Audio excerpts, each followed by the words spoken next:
Donc bonjour, je m'appelle Damien Guittard. Contrairement à mes collègues, je ne suis pas un expert en agilité. Je la découvre au fur et à mesure des années. Donc j'ai un peu de barbe blanche. J'ai fait pas mal de cycles en V, de waterfall, de TOGAF, d'ITIL, enfin tout ce qu'on peut rencontrer. Je suis vraiment un pragmatique et donc je prends dans chacune des méthodes ou des cadres que l'on peut découvrir, je prends en fait ce qui m'intéresse et ce que je pense être utile pour délivrer en l'occurrence des transformations à nos clients. Et donc effectivement on peut se poser la question avec des démarches comme l'architecture d'entreprise, on peut se poser la question de dire mais finalement comment marier l'agilité, donc en l'occurrence l'agilité à l'échelle puisqu'on parle d'architecture d'entreprise, et puis des pratiques très on va dire top-down, qu'on peut concevoir en tout cas comme telles de l'architecture d'entreprise. Alors moi j'aime bien les clichés, ça marque les esprits, donc on voit à gauche, issu de Matrix, la caricature, on pourrait dire que c'est un architecte d'entreprise. Donc c'est la pratique, ce que j'appelle de la tour d'ivoire. Donc là on est vraiment dans l'architecte d'entreprise qui décide tout. Donc là on est dans le prédictif jusqu'au bout des ongles. L'architecte décide tout, la team réalise, et donc on est dans l'univers du cycle en V, bien évidemment. Tout a été planifié, tout a été décidé jusqu'au Gantt sur 5 ans. Et donc on parle évidemment de design authority puisque tout passe devant son regard averti. Et de l'autre côté, alors à l'époque j'avais trouvé ce livre The Inmates are Running the IS-11, donc on peut résumer les fous pilotent l'asile. Donc ça a été écrit par le papa du Visual Basic, Alan Cooper. Et au départ les gens pensaient que c'était un pamphlet contre l'agilité, mais pas du tout, c'était un pamphlet surtout contre l'hyper-technologie où on met la technologie avant tout le reste et surtout avant les utilisateurs finaux. Et donc c'était un pamphlet pour dire il faut revenir aux besoins de l'utilisateur et arrêter de penser avec la techno. Et donc là on voit l'image issue de Retour vers le futur où c'est la technologie qui est reine pour amener des choses dans un train, dans une transformation. Donc bien évidemment, la vérité devrait être entre les deux, et c'est ce qu'on va essayer de voir ensemble pendant ce petit moment. Donc juste pour illustrer, je ne suis pas non plus un expert de Safe, mais ça permet de poser un peu le décor, puisque Safe, en tout cas sur le framework, le full framework, comme ils disent, il structure ça en différents niveaux, depuis le niveau portefeuille en haut, le portfolio, là où d'ailleurs est l'architecte d'entreprise, jusqu'à la dev team qui est en bas, et puis donc on a un certain nombre de niveaux, et grosso modo chaque niveau a son architecte. Donc il y a quelque chose qui est clé dans Safe, que je trouve, c'est la notion d'architecture intentionnelle versus l'architecture émergente. Et donc il y a un concept qui est pour moi assez fondateur, en tout cas dans Safe, c'est de dire tout ce qui peut être décidé dans le niveau en dessous, autant qu'il soit décidé dans le niveau en dessous. Et donc on va se contenter à chacun des niveaux de ne décider que ce qui aurait un impact fort si cette décision devait être mise en question. Donc vous pouvez décider à votre niveau, en fait, ce qui aurait vraiment un impact important si on devait le remettre en cause dans les niveaux en dessous. C'est là où s'arrête ce côté prédictif finalement dans ce que dit Safe. Donc ça, je trouve ça hyper important. Et après, donc on l'a vu dans les présentations précédentes et notamment celle juste avant, il y a ces notions de gouvernance pour assurer évidemment l'alignement et la cohérence, la synchro avec les niveaux inférieurs, etc., etc. Et donc il y a cette structuration que l'on retrouve, alors soit par les flux de valeurs, soit par tout un tas de choses. Donc voilà pour poser le décor, juste sans rentrer dans le détail. Il y a néanmoins un point important, et d'ailleurs ça m'a fait un peu tilt dans la présentation juste avant, c'était cette notion de budget, puisque un architecte d'entreprise travaille aussi sur cette partie stratégique. Et là, en tant qu'architecte, il y a toujours la limite de l'exercice qui consiste, enfin architecte d'entreprise en tout cas, c'est là où le moment où un décideur va dire « Ok, ta transformation je la comprends, mais combien elle va me coûter ?» Et c'est là où il y a la faille de l'exercice. Est-ce qu'on peut faire de la gestion de budget agile? Honnêtement, j'en sais rien. Moi, de ce que j'en connais, les clients chez qui je travaille, ben, ils ont un budget au départ, et donc il faut qu'on travaille avec ça pour lancer une transformation. Et c'est là où il y a pour moi cette limite, alors que peut-être que d'autres ont levé, hein, c'est juste un retour d'expérience à mon niveau, qui consiste à dire je dois faire de la prédiction, donc de la conception finalement, d'une transformation, à minima, déjà pour lancer les bons trains, les bonnes équipes, etc., ou les bons produits, mais aussi pour pouvoir répondre à un décideur, de dire, ok, il faut qu'on transforme cette partie-là dans l'entreprise, mais combien ça va me coûter, et quand est-ce que j'aurai un résultat? D'accord? Donc ça, c'est vraiment cette partie-là, qui finalement n'est plus de l'architecture en tant que telle, c'est de répondre aux questions légitimes, soit de nos clients, soit d'un décideur. Alors, dans Sage, je n'ai pas trouvé vraiment d'explication qui consiste à dire qu'est-ce qu'on met à quel niveau, à part le dernier niveau où on va mettre un produit, donc logiciel. Dans les niveaux du-dessus, on n'a pas forcément de critères qui permettent de dire voilà ce qu'on va mettre, est-ce que c'est une chaîne de valeur, un épique, mais finalement c'est quoi? Donc moi je propose un peu cette lecture-là, parce que c'est celle que je trouve la plus évidente et la plus lisible. C'est d'avoir des notions de domaine, sous-entendu domaine métier plutôt, à la limite fonctionnel, et puis des systèmes, donc des systèmes d'information, des systèmes applicatifs. Et donc de dire finalement on aurait trois niveaux. Le niveau le plus haut, donc au niveau entreprise, où on doit travailler sur une transfo qui couvre plusieurs domaines et plusieurs systèmes, donc là on est au niveau le plus haut, parce qu'il faut qu'on appréhende cette transformation où l'impact est hyper important et en termes métier et en termes SI. Ensuite, on a un niveau intermédiaire où on serait monodomaine et éventuellement multisystème. Et ensuite, on a le dernier niveau où on est monodomaine et monosystème. Alors pourquoi je parle de ça? Je trouvais très intéressant aussi la présentation d'Olivier pour démarrer cette journée où il parlait de du compliqué versus du complexe. Alors il avait sa propre définition. Moi, je suis architecte, j'en ai une autre. Plus il y a un architecte, vous savez, ça dessine des boîtes et des flèches. On est d'accord. On est d'accord. Plus il y a de boîtes, plus c'est compliqué. Plus il y a de flèches, plus c'est complexe. En fait, il faut le voir comme ça. Pourquoi? Parce que, en fait, ce qui rend la transformation complexe, c'est vrai dans les équipes agiles multiples de l'agilité à l'échelle, mais c'est vrai aussi dans les domaines métiers de nos clients ou dans les systèmes. Ce qui rend la chose complexe, ce sont les interactions. Plus vous avez d'interactions, plus ça va devenir complexe parce que on a du mal naturellement à comprendre le cheminement depuis la cause à l'effet. C'est ça qui rend la chose complexe. Quand on fait de l'ingénierie de système complexe, c'est aussi ce même principe qui est mis en avant, c'est-à-dire quand on a du mal à comprendre le cheminement entre la cause et l'effet, c'est ce qui définit la complexité. Et donc ici, plus on va avoir de flèches, plus ça va être complexe, qui plus est, quand on est avec des décideurs différents. Qui dit multidomaine métier, dit plusieurs décideurs, et faire interagir, collaborer et converger plusieurs domaines métiers, c'est forcément compliqué. Vous avez l'engineering d'un côté, le manufacturing de l'autre. Si vous avez une transformation qui couvre les deux, on imagine que c'est forcément complexe. Parce qu'il y a énormément d'interactions, il faut que les process se réalignent, etc., etc. Donc ça, c'est forcément des transformations qui sont complexes, généralement stratégiques, parce qu'il y a plusieurs domaines métiers, voire de bout en bout, ça peut arriver aussi. Monodomaine et multisystème, on est un peu entre les deux, c'est-à-dire qu'on est dans un seul périmètre de responsabilité, donc déjà on est autonome sur les décisions globalement, donc ça c'est très bien. Évidemment c'est aussi compliqué ou complexe parce qu'on a plein de systèmes dans notre système d'information, et d'ailleurs c'est là qu'on retrouve souvent la rationalisation de portefeuille applicatif, c'est là qu'on retrouve une gestion de l'obsolescence, etc., etc.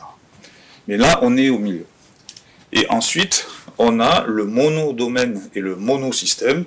Ben là, c'est le paradis de la dev team. On travaille sur un produit. Alors bien sûr, il faut l'intégrer dans son environnement. Mais là, c'est l'agilité que l'on connaît le mieux. Et donc on récupère finalement les décisions qui ont été prises au niveau du dessus.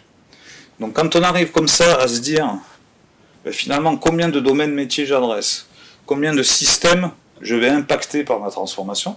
On arrive déjà comme ça à structurer les niveaux, et après, on peut lancer alors je vais dire un gros mot pour les agilistes, des projets, et vous comprendrez pourquoi juste après, des projets soit sur un domaine, mais vous pouvez aussi lancer un projet sur une interaction entre domaines, parce que c'est un projet à part entière. Faire collaborer, réinventer les relations entre deux métiers, c'est un projet à part entière. Ça ne veut pas dire que ça ne peut pas être agile, hein. Bien évidemment, si on peut avoir les sachants de chacun des deux domaines sur le même plateau, on fait travailler ensemble, etc., ça sera d'autant plus efficace. Okay. Donc voilà un peu pour faire le lien avec Safe sur cette partie finalement en niveau que l'on retrouve et que l'on doit s'adapter. Il y a une autre façon d'appréhender et d'accélérer une transformation, c'est de travailler sur le partitionnement. Alors c'est quoi ce drôle de mot? Ça fait partie des concepts d'architecture d'entreprise. C'est de l'architecture avec les boîtes, mais sans les flèches. Et donc, typiquement, c'est ce que les gens connaissent quand il faut une cartographie fonctionnelle, par exemple. Ils disent, ben voilà ce que doit faire mon système, il doit faire ci, il doit faire ça, etc. On fait des boîtes avec des sous-boîtes éventuellement. On reste macro, mais on ne travaille pas sur une chaîne fonctionnelle complète, sur un scénario métier complet, etc. Donc ça, c'est une bonne façon de gérer la complexité pour décomposer, ce qu'on fait depuis bien longtemps, un problème complexe en plusieurs systèmes plus simples. Et donc, on cartographie, alors généralement on fait ça après une chaîne de valeur globale, on cartographie un certain nombre de fonctionnalités ou de scénarios métiers pour pouvoir dire, ben voilà, on va d'abord commencer par transformer cette partie, puis celle-là. On s'en sert en fait comme, on appelle ça un quantum d'architecture. C'est vraiment notre unité de base pour dire, c'est là-dessus qu'on va définir à la fois un état de santé, c'est-à-dire finalement le manufacturing il est plutôt en bonne santé, on le travaillera plutôt au deuxième semestre, alors que l'engineering, là on a une urgence, on va le passer en premier. Et donc on fait ce qu'on appelle du heat mapping, on met des couleurs sur ces boîtes, et on montre visuellement comme ça aux managers quelles sont les priorités de transformation. Donc ça c'est quelque chose qui donne un bon résultat, y compris en équipe agile, pour embarquer les gens dans une transformation, pour les aligner sur une même vision. On montre un panorama comme ça de la transformation, et on explique où est-ce que l'on va intervenir, à quel moment, et qu'est-ce qu'on va transformer. Donc ça c'est un outil qui est très utile. Je montre ici l'image que je donne souvent aux clients, c'est l'image du panoramique dentaire finalement. C'est-à-dire on fait l'état de santé global, on montre ce qui va pas, où est-ce qu'on va intervenir. Et pareil, un dentiste il va dire, ben vous voyez, là vous avez tel problème à tel endroit, tel problème à tel endroit, et on va choisir une priorité, enfin il va choisir une priorité en l'occurrence, pour dire, ben voilà, ce mois-ci on va faire ce problème-là, le mois d'après on fera ça. Donc ça c'est un bon outil pour, de façon assez lean finalement, parce qu'on s'économise énormément de complexité, pour commencer à prioriser les travaux à la fois dans l'architecture intentionnelle et ensuite dans l'architecture émergente. Et à la fin, bien évidemment, on va rajouter les flèches, mais ça on peut le faire une fois que le projet est lancé en mode du coup adaptatif, je cherchais le mot, pour creuser et ces relations et ces boîtes. Alors, un architecte d'entreprise, en fait, il travaille sur toutes les couches de l'architecture. Donc l'architecture métier, l'architecture data, l'architecture solution. Et de ce que moi j'ai vu dans mon expérience, c'est que finalement l'agilité, elle s'adapte pas nécessairement de la même façon, aussi bien sur chacune des architectures. Sur l'architecture métier, les process c'est un vrai levier bien évidemment pour se transformer, c'est parfois la cible aussi d'une transformation. Néanmoins ils sont souvent très liés à la qualité, donc un peu trop stratosphérique et peut-être pas assez adapté, et c'est là où travailler avec un plateau sur lequel on a les intervenants métiers, sur lequel on on peut travailler de façon agile à faire évoluer les pratiques métiers ont vraiment du sens. En revanche, ce que j'ai souvent entendu dire, c'est que monopoliser des sachants métiers sur un plateau pendant une transformation, on va dire 2 jours par semaine, c'est extrêmement coûteux et donc compliqué à obtenir, quoi. Ça, c'est un peu dommage parce que ça a vraiment du sens d'avoir ces sachants-là disponibles, et ça peut être un frein pour le déploiement de l'agilité, quoi. Ensuite, il y a des...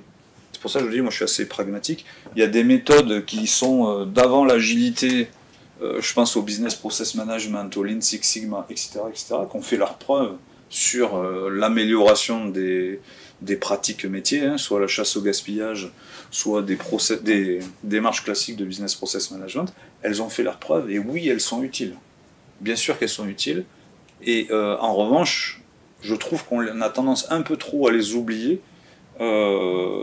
justement en se disant bon mais c'est pas grave, on verra ça après plus tard, pendant la transformation. Pareil, les démarches du UX design, pour moi j'associe énormément l'UX design à des pratiques agiles. J'ai entendu il n'y a pas si longtemps sur un métier, un rôle métier manipulé plusieurs dizaines d'applications sur sa journée de travail. C'est juste hallucinant, quoi. Donc ça, c'est pas vraiment de l'architecture, c'est pas non plus de l'agilité, c'est vraiment de remettre l'utilisateur au centre de la transformation. Et en ce sens-là, c'est quand même, ça fait partie des valeurs de l'agilité, quoi. Mais manipuler plusieurs dizaines d'applications sur une journée de travail, c'est tout sauf efficient et c'est tout sauf souhaitable. L'architecture fonctionnelle data, ça c'est un vrai sujet. C'est un vrai sujet parce que c'est un vrai défaut apporté par une mauvaise pratique de l'agilité. J'avais hésité à faire une slide, mais j'ai vu qu'Olivier l'avait montré rapidement en début de journée sur le manifeste agile, où il vaut mieux un logiciel qui répond aux besoins, alors je ne sais plus comment c'était formulé exactement, qu'une documentation exhaustive. Ouais, voilà, merci. J'ai eu l'exemple d'un client qui me disait, ben voilà, le projet de transfo est fini, le produit a été livré, le sous-traitant est reparti, j'ai un fichier Excel avec 200 user stories. C'est tout ce que j'ai. Moralité, ben mon système, je ne sais pas comment il fonctionne. J'ai une dette sur la connaissance qui est importante. Et s'il y a un message que moi je retiens de ça, c'est de dire on ne transforme pas ce qu'on ne maîtrise pas.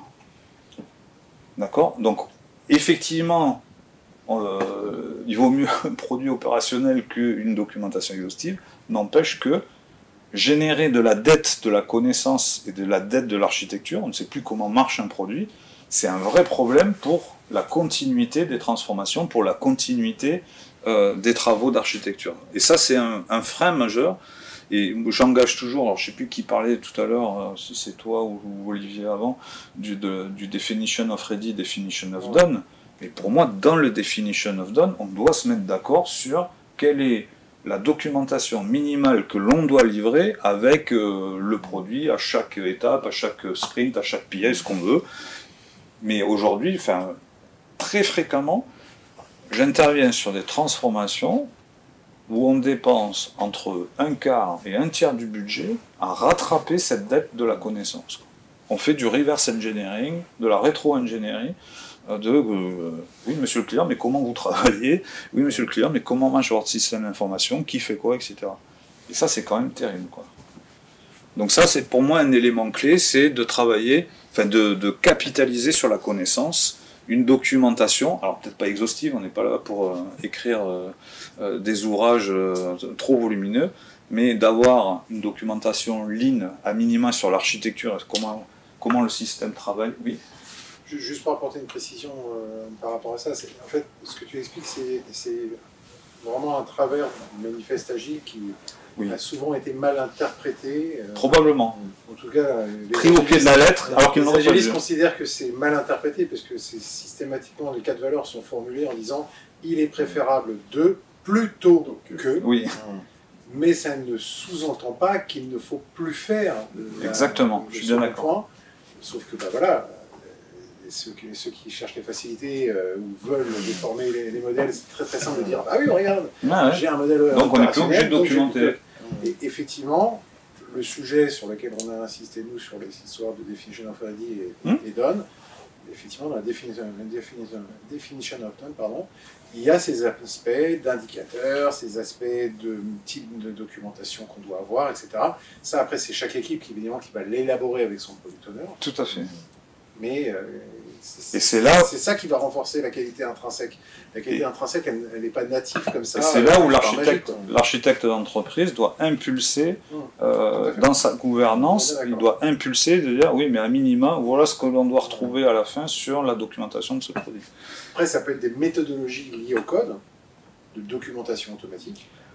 Aussi. Moi, j'ai pu voir par exemple des API produites et il y a une documentation de folie associée à ça et qui est produite et générée automatiquement par le code. Mais c'est parce que la System Team intervient pour dire voilà comment on veut que le code soit documenté pour que ça permette de fournir une doc. Ou les API soient documentés avec un Swagger ou ce qu'on veut. C'est ça. Oui. Alors moi j'attends beaucoup, je suis un peu enthousiaste là-dessus, j'attends beaucoup de l'IA qui dit mais est-ce que l'IA va nous permettre de rattraper cette dette sur la connaissance? J'aimerais bien pouvoir... on peut la questionner là-dessus. En tout cas on peut, voilà, je pense qu'on n'est qu'au début de l'histoire, mais je pense que... Alors sur les données c'est pareil. On n'a finalement pas inventé grand chose de plus que Meurice dans les années 80 chez nous, mais juste avoir ça, un petit modèle de données conceptuel, je ne demande pas plus loin, le reste c'est dans les bases de données, donc ça ne sert à rien de le refaire ailleurs, mais juste avoir un modèle de données avec les différents acteurs métiers qui parlent le même langage, des fois j'ai l'impression de demander la lune, et là il y a une vraie dette de la connaissance à ce moment-là. Et donc là, je dis, là on doit être sur de l'émergence, sur de l'émergent.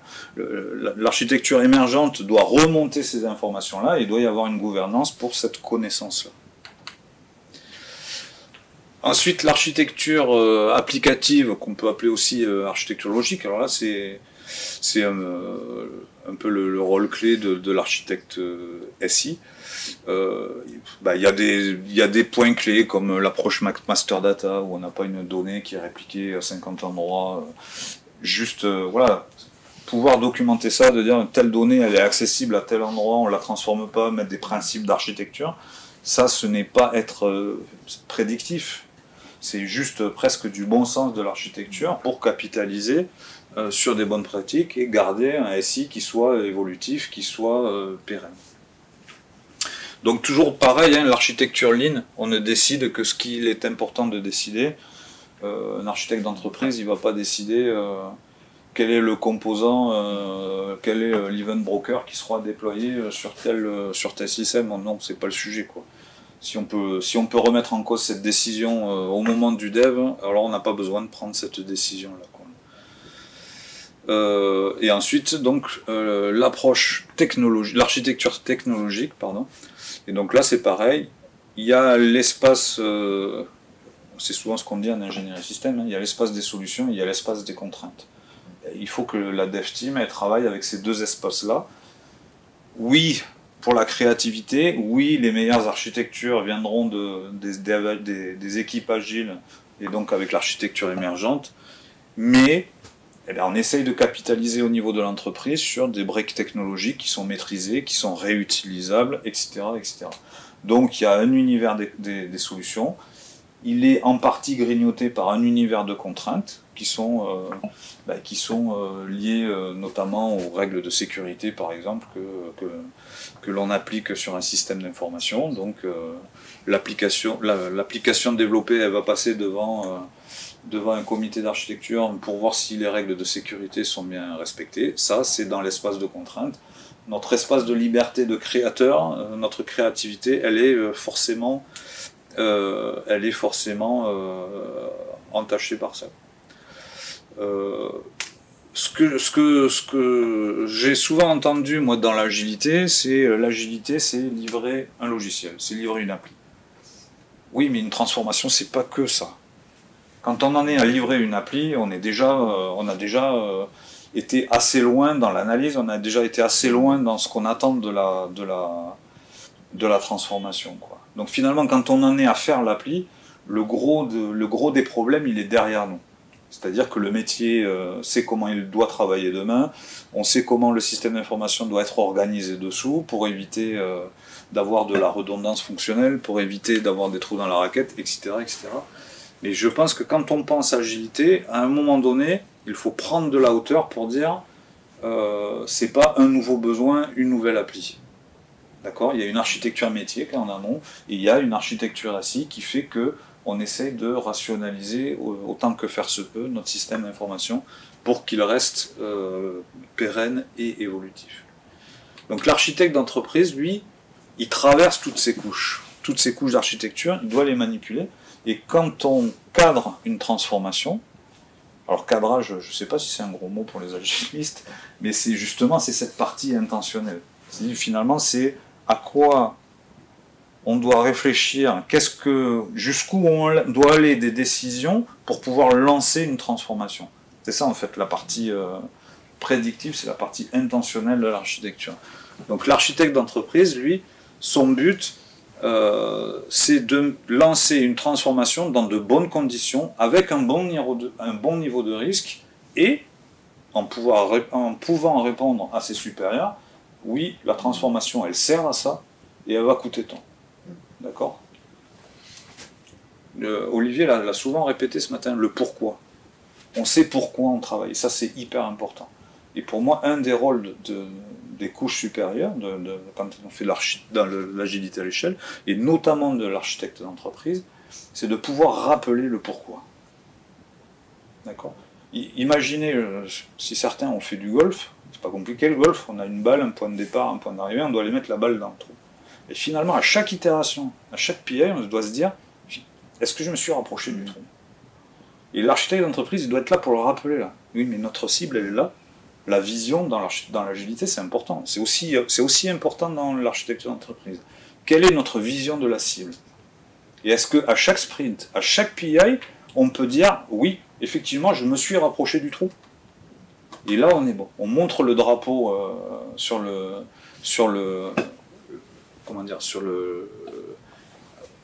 la fin du trou de golf, on montre le drapeau et on voit effectivement, oui, on se rapproche à chaque étape. Je ne sais pas si j'avais une question. Oui. Ouais, en fait, souvent, la problématique, tu parlais de transformation, c'est aussi une priorisation par rapport au sujet métier. Voilà. Oui. Donc aujourd'hui, souvent les architectes vont avoir la vision cible à 2 ans, 3 ans, mais comment on arrive à l'intégrer avec les besoins métiers. C'est pas deux équipes. On va dire c'est pas après les développeurs. Les développeurs, c'est les mêmes qui vont faire les deux sujets. Et c'est comment on arrive à bien prioriser tout ça. Eh bien, l'idée c'est d'utiliser. Je reviens là-dessus. Hein. Alors, il y a un gros mot en architecture d'entreprise, c'est les capabilités. Les capabilities en anglais, on peut dire les capacités en français. Capacité, il y a un côté quantitatif, et là on est vraiment sur du qualitatif. L'idée c'est ça, c'est d'utiliser les capacités ou les capabilities que l'on retrouve aussi dans Safe du reste, et de s'en servir, qui encapsule et du métier et de l'IT, et on se sert de ça pour les prioriser et pour les planifier sur une roadmap, pas sur un Gantt, attention, sur une roadmap. Une feuille de route, on la remet en question, un Gantt, beaucoup moins. Donc là une roadmap, c'est adaptable. Un Gantt, c'est très prédictif pour le coup.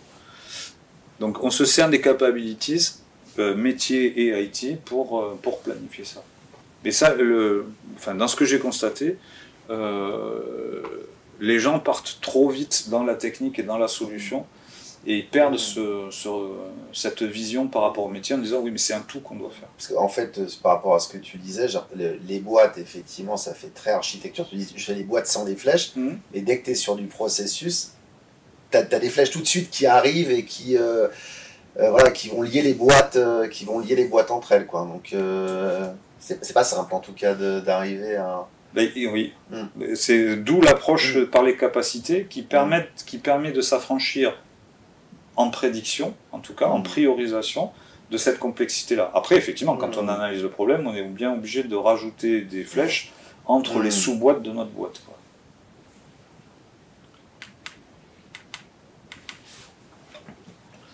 Donc, est-ce que c'est agile l'architecture d'entreprise? Historiquement, non, pas du tout. C'est l'architecte dans sa tour d'ivoire qui décide tout. Ça change, doucement, mais ça change. Les mentalités changent. Déjà parce que les architectes d'entreprise s'adaptent aux équipes agiles et aux différents plateaux. Donc ça bouge. On n'est pas encore au bout du chemin, mais ça va dans le bon sens. Et en fait, de mon point de vue, je pense que l'architecture d'entreprise doit aller vers l'agilité. Et l'agilité doit prendre en compte l'architecture d'entreprise pour vraiment capitaliser, s'imprégner de la vision de la transformation et de dire je ne suis pas tout seul dans mon coin à travailler sur un produit. Non. Ce que je fais là, je trouve que j'ai une slide, je la présenterai après, qui montre ça. C'est de dire voilà, l'architecte d'entreprise, il doit donner une vision, il doit donner du sens à la transformation. Donc le A, lui, travaille plutôt sur le pourquoi et sur le quoi. Pourquoi je dois transformer et qu'est-ce que je dois transformer, alors qu'il insiste très peu sur le comment et le avec quoi. Parce que ça, on est plus dans l'architecture émergente, on est plus dans l'adaptatif que dans le prédictif. Si je sais que je dois transformer telle partie de l'engineering, par exemple, je ne suis pas obligé forcément de répondre comment, avec quoi, etc. etc. D'accord? Je suis juste dit j'ai défini des priorités, j'ai défini des grandes lignes. Est-ce qu'on va partir sur SAP? Est-ce qu'on va prendre un produit sur étagère? Est-ce qu'on va développer une solution from scratch? Oui, évidemment. Voir les contraintes que l'on a autour, comment on va s'intégrer. On a un PLM à côté, on a des grosses solutions corporate de l'entreprise avec lequel évidemment on va devoir communiquer. Donc voilà, c'est ce paysage-là qu'on dessine, avec un niveau d'abstraction qui reste élevé. Et derrière, c'est l'architecture émergente qui va, elle, prendre le relais pour aller plus loin dans le détail. Donc le pourquoi et le quoi, très peu sur le comment et le avec quoi. Et bien sûr, à un moment donné, le A, elle doit contribuer au combien, parce que c'est une des premières questions qu'on va lui poser.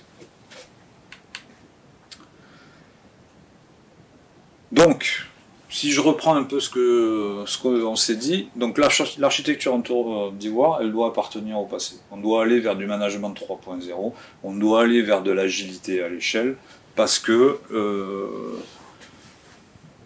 alors c'est vrai, j'ai dit d'avoir des interlocuteurs métiers présents 2-3 jours sur un plateau, ça coûte cher, oui. Mais avoir un projet waterfall qui se plante parce qu'il est obsolète, il ne répond plus aux besoins, ben ça aussi ça coûte très cher. Donc il faut peser les deux. Et donc cette architecture en tour d'ivoire doit appartenir au passé. Ce n'est pas le patron de la Design Authority. En revanche, moi ce que j'ai pu constater, c'est le manque d'alignement des équipes sur une vision. C'est là où j'insiste dans le rôle de l'architecte d'entreprise. Ça m'est déjà arrivé de démarrer un projet de transformation avec deux contextes différents, donc deux sous-parties, on va dire, différentes, un peu comme si on avait le contexte du civil et le contexte du militaire dans le même domaine métier. Les deux parties étaient convaincues qu'on allait commencer par leur partie. Et donc c'est au moment où, dans des ateliers d'architecture d'entreprise, on commence, c'est notre première étape, c'est d'aligner les gens sur une vision. On s'est rendu compte que les deux parties étaient convaincues que c'était leur partie qui était prioritaire, alors que ce n'était pas le cas. Donc ça, c'est, pour moi, ça fait partie des choses majeures. Et en plus, en tant que sous-traitant, pour nous, c'est hyper important d'être aussi aligné avec notre client. Est-ce qu'on partage la même compréhension de la cible de votre transformation? Sinon, on ne peut pas faire correctement notre travail. Oui, tu avais une question? Comment tu nommes cet atelier? Atelier vision ou non, c'est autre chose? Un atelier d'alignement. Atelier d'alignement. Ouais, alors on a développé un petit framework d'architecture d'entreprise Lean Agile. Ouais. Et donc, on cadre une transformation avec un ABC, ce qu'on appelle l'ABC. Le A, c'est l'alignement. Le B, c'est la partie business. Et le C, c'est le co-design de toute la transformation. Et donc le A de l'alignement, c'est de justement faire en sorte qu'on ait bien compris la transformation en tant que sous-traitant, mais aussi du côté du métier, et que tout le monde soit aligné sur la même vision. C'est quelque chose qu'on retrouve dans d'autres approches, genre dans le DDD ou pas? Dans le DDD, je ne sais pas, mais il me semble que SAFe insiste sur la partie vision aussi. Moi, je sais que j'avais trouvé... SAFe insiste sur la partie vision dans la projection que vont justement élaborer les product managers, afin de justement dire où est-ce qu'on va, quelle est la direction qu'on veut prendre d'ici 2-3 ans. Ils ont des pratiques très, je dirais, simples, hein, le sujet de la carte postale, voilà. Demandez aux équipes, décrivez-nous votre situation, dans 2 ans, vous devez expliquer les choses qui marchent pas, voilà. Donc c'est ça, que SAFE va appuyer, mais justement ils sont pas trop, enfin pour moi il n'y a pas trop de documentation sur d'autres aspects, c'est pour ça que je voulais savoir comment ça s'appelle. Alors nous c'est la façon dont on le propose, après voilà c'est pas... Oui. Non, j'allais préciser que dans la démarche de design, chez Soprasteria, on a aussi intégré cette partie un peu de vision, que ce soit à l'échelle d'un produit ou même d'un service, hein, puisqu'on s'est rendu compte qu'en arrivant sur les projets, finalement le client et même les équipes n'étaient pas du tout alignées sur quel est l'objectif finalement du produit, qui finalement ne reste qu'un moyen, mais il fallait qu'on puisse savoir vers où on allait. Tout à fait. Donc on a intégré cette notion dans des ateliers qu'on appelle de vision de produits. Ben voilà, c'est ça. C'est la même logique. Oui, ça paraît du bon sens, mais on se rend compte que c'est quand même utile. C'est pas forcément toujours évident. Et donc le deuxième point noir donc, que je vous ai cité, hein, c'est la dette architecturale ou la dette de la connaissance, qui est un frein à la fois pour l'agilité et à la fois pour la transformation. Pour moi, c'est une dérive de l'agilité, mais c'est pas la faute de l'agilité, c'est la faute dans la façon qu'ont eu les gens d'interpréter comme ils l'ont voulu l'agilité. Voilà, c'est ce que je vous disais tout à l'heure, hein, le projet est terminé, le sous-traitant est parti, il me reste un fichier Excel avec 200 user stories. Et donc, ce que moi j'ai pu constater, en fait, c'est que sur les différents niveaux, alors j'ai pris l'exemple des 3 niveaux de SAFE, mais on peut l'appliquer à n'importe quel niveau, hein, c'est que de façon assez logique, plus on est sur les couches hautes, plus on est dans l'intention, et plus on est sur les couches basses, plus on est dans l'adaptation, et c'est normal, c'est comme ça que ça doit fonctionner, c'est plutôt la bonne façon de faire. Ici, on ne décide que les grosses mailles avec un niveau d'abstraction assez élevé, et ensuite on passe, c'est là où il y a le plus d'architecture intentionnelle, et effectivement quand on est dans la dev team, on est, je sais pas, à 80-90% d'architecture émergente. Alors j'avais trouvé cette illustration que je trouvais intéressante, mais j'ai pas retrouvé la source, avec des 4 niveaux où on a le bénévolent dictator à gauche, et puis justement ça doit venir du même bouquin, hein, avec les fous qui pilotent l'asile à droite, où donc tout est laissé à la main de la dev team. Et donc dans les axes d'amélioration, c'est ce qu'on a appelé nous un dossier de cadrage, c'est-à-dire une approche lean de l'architecture intentionnelle, et donc une approche minimaliste du prédictif que l'on doit étudier avant de lancer une transformation. D'accord ? Même s'il est remis en cause dans 6 mois, dans 1 an, parce que les choses ont évolué, bien évidemment, il faut savoir accueillir le changement. Et je dis bien accueillir le changement.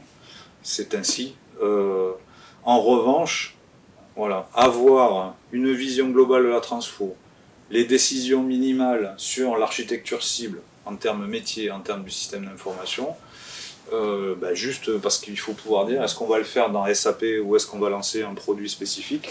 Ça, c'est bien quelque chose qu'il faut faire avant. Et après, voilà ce que je vous disais donc sur la gestion de la connaissance avec le definition of ready, le definition of done, je réinsiste là-dessus. L'architecte d'entreprise qui doit être un facilitateur, et non plus un prescripteur comme il a pu l'être auparavant.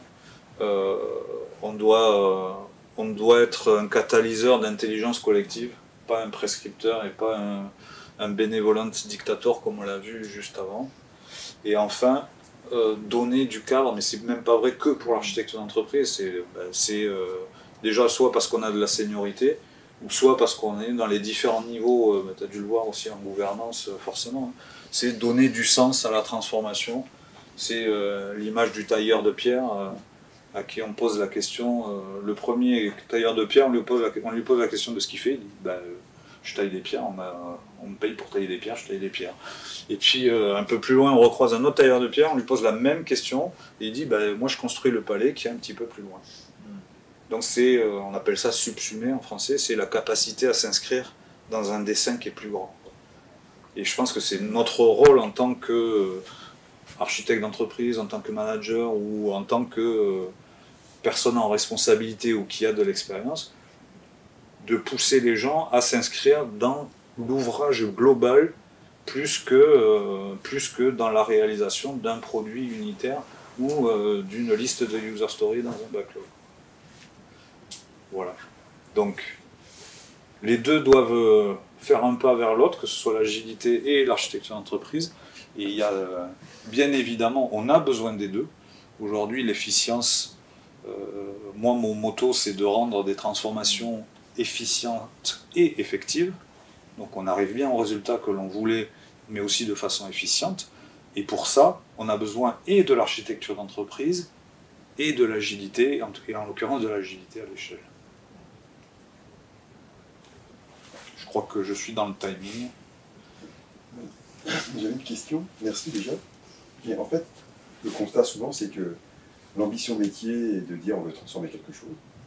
L'architecte d'entreprise n'est pas forcément informé, mais voilà, les sponsors ont engagé les moyens, la dynamique. Et à quel moment finalement, ou comment l'architecte d'entreprise peut être capable de dire stop, ne démarrez pas trop tôt, parce que c'est un peu ce que tu as dit, c'est-à-dire qu'à un moment donné, faut pas se projeter tout de suite sur le comment, il faut peut-être déjà se projeter, peut-être mieux répondre au pourquoi. Le constat, je ne sais pas comment ça se passe, mais très souvent on met la charrue avant les bœufs, ou les métiers souhaitent qu'on mette la charrue avant les bœufs, ou les sponsors, le management encore plus. Dans quelle mesure l'architecte d'entreprise a un droit de veto pour dire stop, là, c'est trop tôt, laissons-nous justement aller peut-être un incrément de réflexion sur le pourquoi. Ouais, c'est une bonne... Mettons en place l'IA justement pour aller chercher les données qui manquent de la connaissance de l'existant, mais n'avançons pas trop vite, parce qu'en fait, moi aujourd'hui ce qu'on vit, moi sur mon périmètre, ça fait à peu près 1 an et demi qu'on est en train de courir, beaucoup en lien, moi je suis beaucoup en lien avec l'architecte d'entreprise, mais j'ai l'impression qu'on est en train d'essayer de rattraper quelque chose qu'on n'a jamais réussi à poser au départ, et en fait on est en train d'être dans une inefficacité collective. Il n'y a pas de réponse unique, parce que dans chaque organisation aura sa propre façon de faire. La façon la plus radicale, c'est pas de cadrage, pas de budget. Donc pas de budget, pas de transfo. Donc si on impose cette règle du cadrage par l'architecture d'entreprise pour pouvoir avoir le budget pour se transformer, ben justement là du coup on a ce point au milieu qui représente bien ce que tu dis. C'est ce qu'est en train de mettre en place Airbus à Toulouse. C'est une forme de go-no-go qui est... Exactement. Et moi, ce que je vois, et c'est ce qu'on pousse dans notre démarche de cadrage par architecture d'entreprise, c'est de dire, si on ne sait pas cadrer une transfo en 3 mois, max 6 mois, c'est que votre besoin, il n'est pas mature. C'est qu'il y a un problème, c'est trop tôt pour lancer une transfo, il y a besoin d'y voir plus clair. Le problème, c'est qu'aujourd'hui, les 3 mois pour le faire, on passe 80% de notre temps à essayer de commencer le comment, alors que finalement, on devrait être focus sur... cette étape de cadrage, de maturation pour la vision, et en fait on le fait pas. Et donc on le fait de manière étirée, et en fait c'est là où on dessert tout le monde. Et c'est pour ça que je pousse notre démarche de Lean Enterprise Architecture chez nous, pour qu'on puisse faire ces ateliers de vision, d'alignement au départ, parce que aussi en tant que sous-traitant, on a besoin de savoir comment on doit lancer nos projets de transformation. Après, je pense qu'il y a aussi un sujet, c'est de ne pas essayer de voir trop loin aussi, parce que même l'entreprise architecte... c'est notre défaut. Voilà, c'est ça, c'est que si on veut... En fait, quand on fait une transfo qui va durer 3 ans, bon, on peut prendre le temps qu'on veut au début pour essayer de définir. En faisant, il y a des choses qui vont se transformer. Je pense que c'est aussi...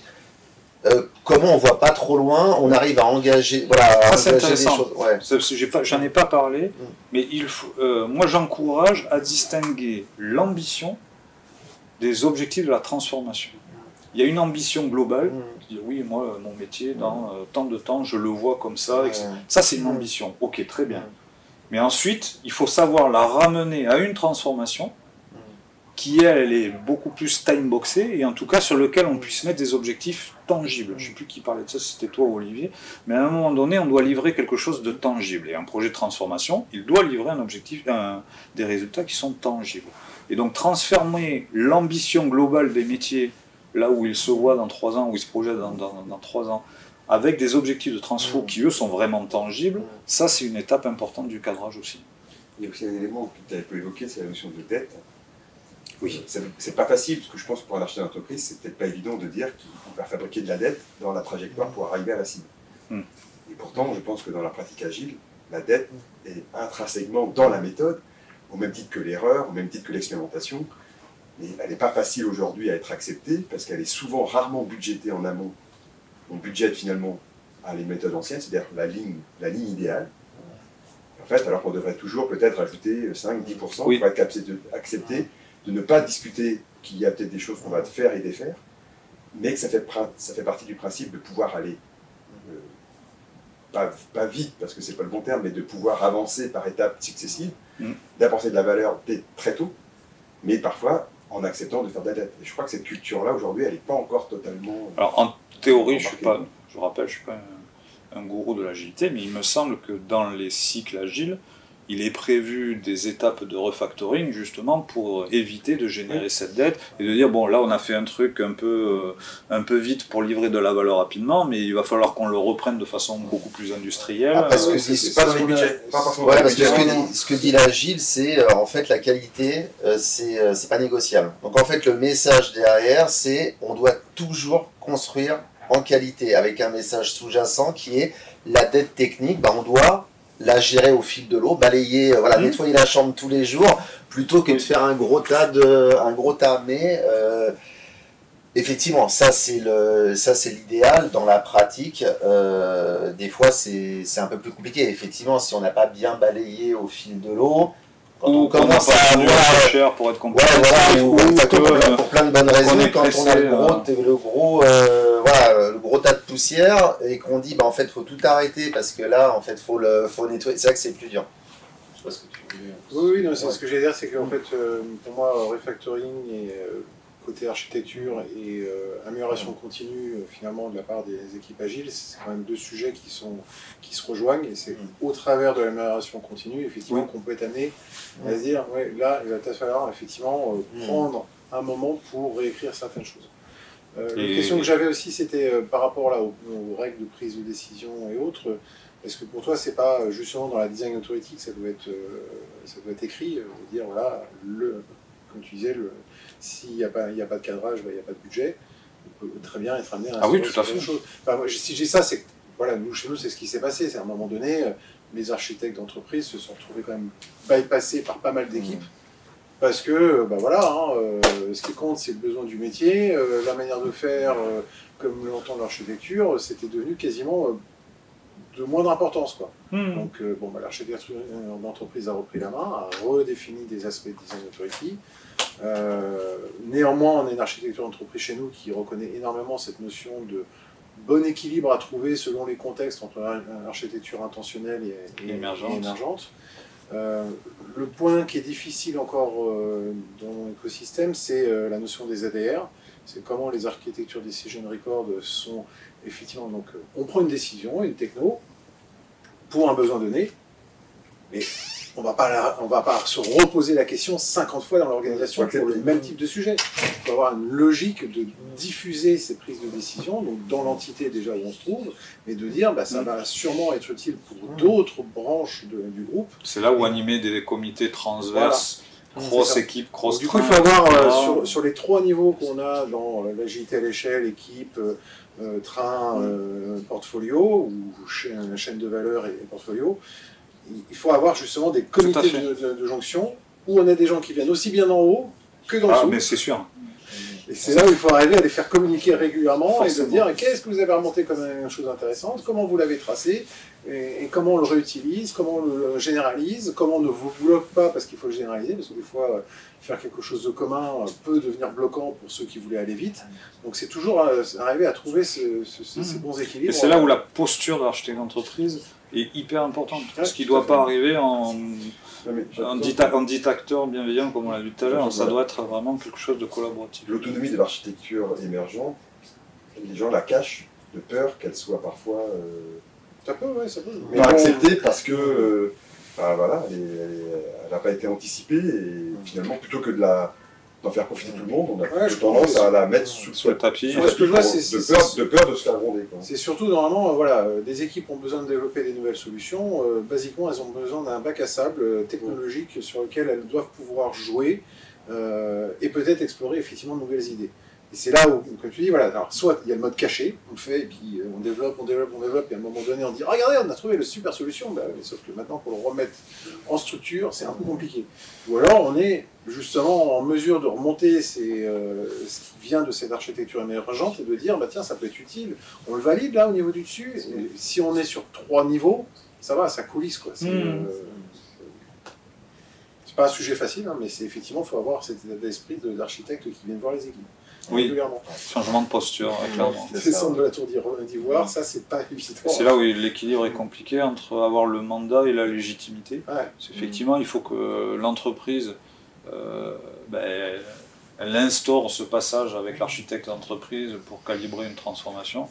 Et la légitimité, où effectivement, il y a une communication avec les différents architectes, quels qu'ils soient, data, solutions, techniques, pour que voilà, la communication, si les tech leads trouvent l'architecte d'entreprise légitime sur son environnement, de suite ça va beaucoup mieux collaborer, beaucoup mieux se passer. Souvent les équipes viennent avec des solutions qui piochent à l'extérieur, c'est normal, mais on ne peut pas prendre toutes les solutions qui viennent à l'extérieur. On a déjà des portefeuilles énormes en applicatif, donc c'est pas pour continuer à l'enrichir, au contraire, il faut le réduire. Donc voilà, c'est là où il y a aller vite, mais rester dans un standard qui évolue à un rythme maîtrisé. Enfin, maîtrisé. Voilà, maîtrisé. Je pense que c'est ça le. J'appelle le cadre souple. Il faut donner un cadre, mais avec une certaine souplesse. Voilà. Mais il faut donner un cadre. C'est comme les principes d'architecture. Il y a des principes, on a le droit de s'en écarter, mais il faut le justifier. C'est pareil. Très bien, merci. Merci. Merci. Merci à vous.